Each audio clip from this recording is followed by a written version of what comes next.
ఈ భూమి అండి. ఈ భూమికి గల అక్కడ మేము పాకేసుకుని చాలా సంవత్సరాల నుంచి ఉంటున్నామండి. మా తాత ముత్తాతల కాడ నుంచి ఉంటుంది. అయితే కమ్మ సీతారామయ్య సమాచార చట్టాన్ని అడ్డుపెట్టుకుని ఇది ఆన్లైన్లో ఇక్కడ మా పేర్లు ఉంటే వాటిని తీయించేశారండి. ఇది 2018లో చూపిస్తున్నాను. ఆ తర్వాత తీయించేసాక పేర్లు వస్తే ఇది మేము తీసుకుని ఉంచుకున్నామండి. దీని తర్వాత మేము పాకేసుకుని ఉంటే ఆ పాక ముమ్మడి వీరమ్మ అంటే మా నాన్నమ్మ పేరున ఉన్నదండి. అప్పుడు మేము పన్ను కడుతూ వచ్చేవాళ్ళమండి. ఇంటి పన్ను, అలానే ఇంటి పన్ను కుళాయి బిల్లులు కూడా పన్ను రసీదులు సచివాలయం కడుతూ ఉన్నామండి. అయితే ఈ లోపల చట్టాన్ని అడ్డుపెట్టుకొని కమ్మ సీతారామయ్య అతని కొడుకులు ఏం చేశారండి, మేము పన్ను కడుతున్నామని చెప్పి తీయించేయడం కూడా జరిగిందండి. గతంలో మేము కట్టిన పన్ను రసీదులు అన్నీ చూపిస్తాము ఆ పాకకి.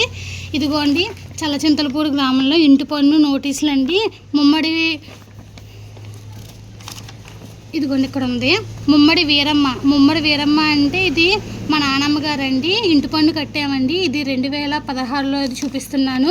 ఇది ఇంటి పన్ను అండి. ఇదిగోండి, ఇవన్నీ ముమ్మడి వీరమ్మ అంటే మా నాన్నమ్మ గారండి. ఇదేమో కుళాయి పంపులు, ఇంటి పన్నులు రెండు మీకు నోటీసులు చూపిస్తున్నానండి. ఇది 2017-18 అండి.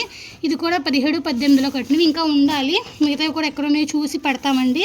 ఇది వచ్చేసరికి 2016-17లోనండి. ముమ్మడి వీరమ్మ అంటే మా నానమ్మ గారు. మా తాతగారు వాళ్ళ ఆవిడ నానమ్మ గారి పేరున ఉండేదండి ఈ పాక.